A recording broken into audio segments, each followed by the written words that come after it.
Hey folks, Steve here. How you doing? It has been a while.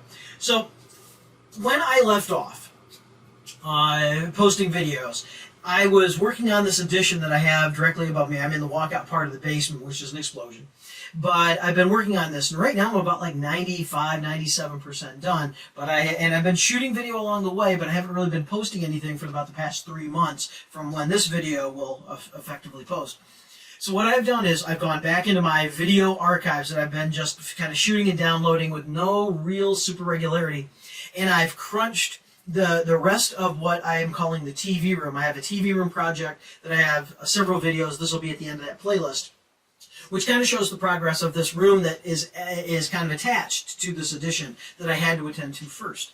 And so this video is kind of catching everything up. So I took about 4 hours of hodgepodge video, crunched it down. It's about 20-25 minutes long. There's a little bit of me in there kind of showing doing, but otherwise it's just kind of workflow. I hope you enjoy it. Thank you very much for sticking with me. If you would like and subscribe before you see the video, in case you don't like it. But if you would like and subscribe, it's free to you. It really helps me out. It's been fantastic with this channel, so thank you very much. And you're to blame, and you're to thank. So thank you for that. I'll see you on the back side of this video.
Hey folks, Steve here. How you doing?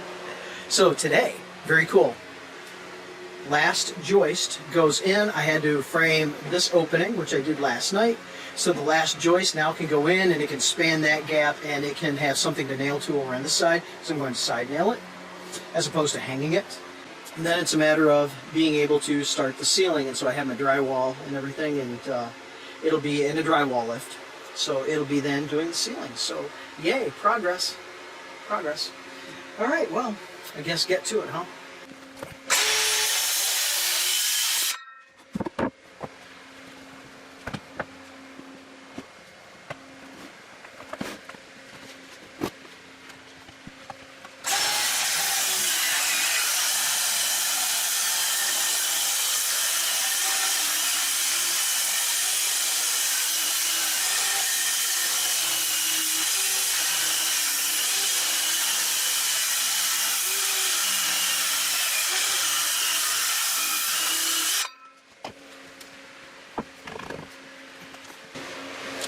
That joist is a long taper cut because I'm having to go underneath the existing framing all over here, and so I just had the laser level on and I took a series of measurements, and with that I may actually have just a touch of demo before this goes up. So I'm going to get the laser level on, see if I have to attend to any of this, kind of just hacked off framing, or if that's completely out of the way. Then this installs. Then it's nailers, then drywall.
Good morning, sports fans. How are you doing? New day, new dollar, new project. So a lot of this drywall from probably the last video, I'm assuming, or maybe a continuation of this series, is done. But I have, well, let me spin around to show you what's done. All right, so 2 walls and a ceiling. Used a drywall lift for the ceiling. So I have this wall to do, but I have electrical to do in this wall because that's where the TV goes, and I have to establish the TV mount. And then over here, I have that mess of old knob and tube blending with the new, which feeds from my sub panel now.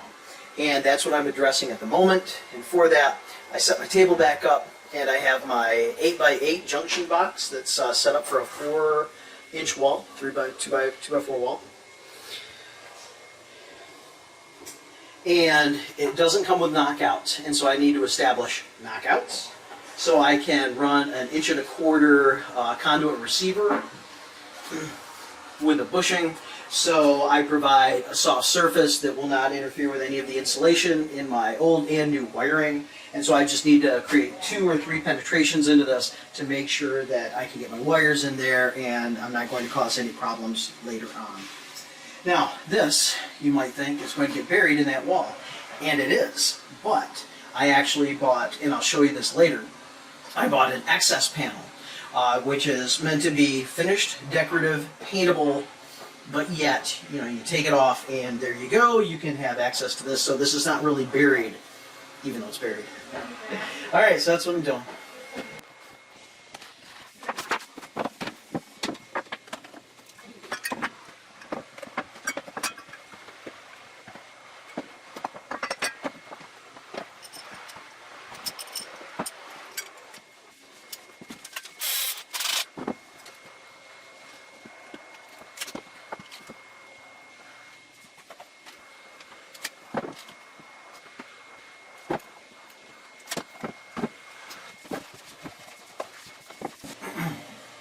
One and 3/4. I'm just using a spider bit because this is what I have for hole saws right now inside, and that will cover that without being so big that that will slip down inside.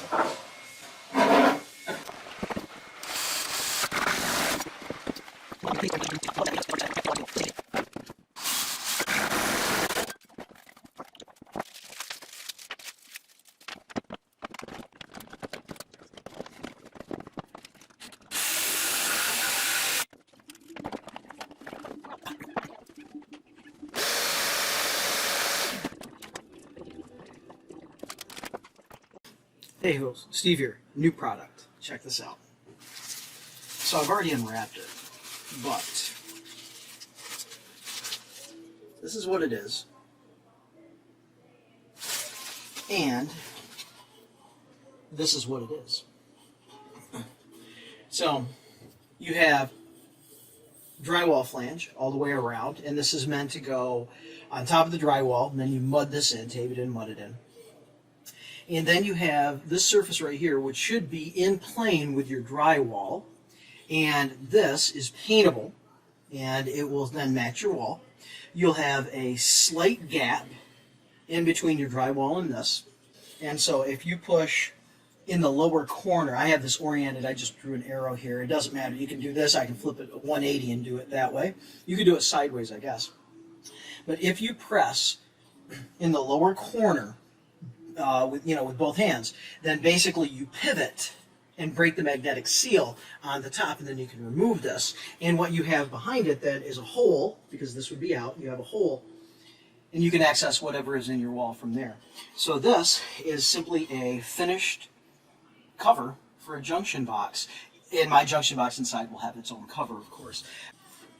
So here's the ring, and you can see that the flange is actually on the front, and then you have the recess in the back. All right. Looks like a piece of almost like masonite, but it's not that, so whatever this is. Anyway, paintable surface on the flip side. Magnets.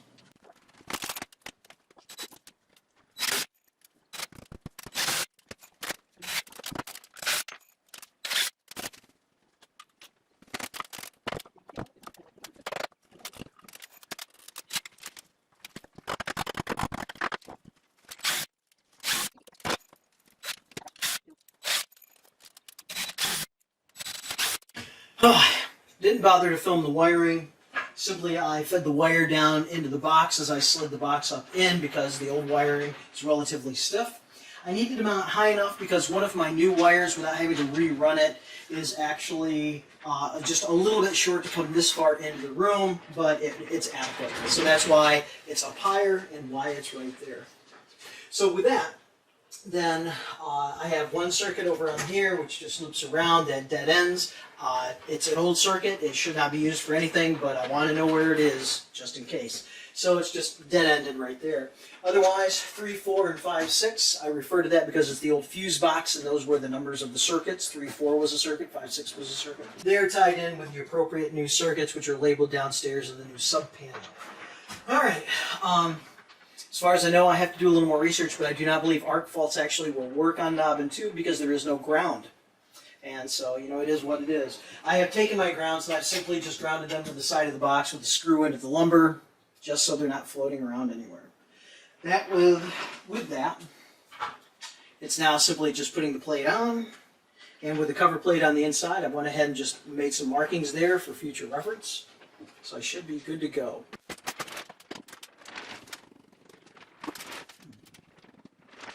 Really cool tool, rock ripper. Basically, it is a 2-foot drywall square, and it has holes every 1/8 of an inch all the way down, and it gives you 2 readings depending on whether you're reading down or up. So if you're reading down, you're going to read this scale from 1 down to 24. If you're reading up from the bottom, then you're going to read this scale from 24 up to 48. Over here, laying out for a hole, I had to mark over 59 and something, drew a straight line, swung over 71 and change, drew a straight line. Then I am 5 and 13/16 down from the top. Find 5 and 13/16, draw the line, and then I'm at 18, find the 18 mark, and then trace it all the way over to here.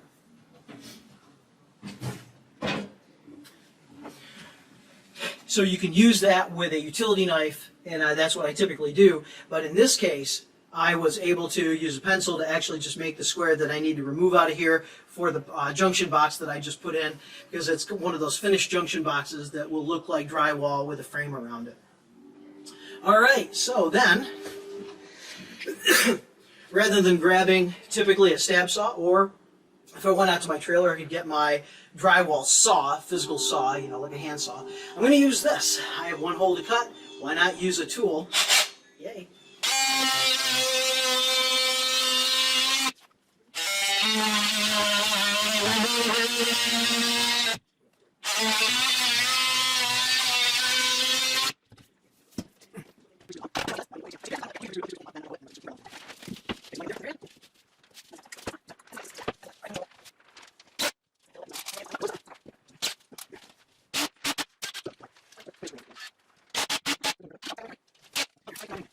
Okay, folks, so there you have it. That's kind of as caught up as I can get you at this moment. I will be looking for footage to see if I have any of the rest of the finishing of the drywall or the framing of the door that leads onto the addition from that TV room.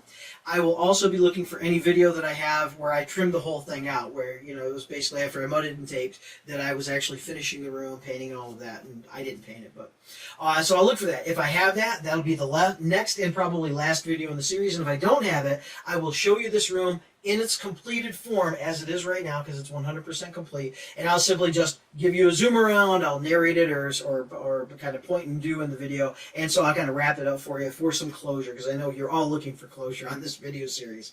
And after that, then I'll start and I'll kind of pull everything I can do for the other parts of the project, which is a bathroom that was attached, the old kitchen, which becomes a pantry, and then immediately above me, which is the brand new kitchen. Everything has turned out fan-freaking-tastic. You're going to want to see, you're going to want to stick around and see what we were able to do. So I promise you, you will love it. Hey, you all take care, have a great time, and if you haven't already, and you've stuck with me this far, please like and subscribe. You earned it. You earned it at this point. Hey, y'all take care. Bye.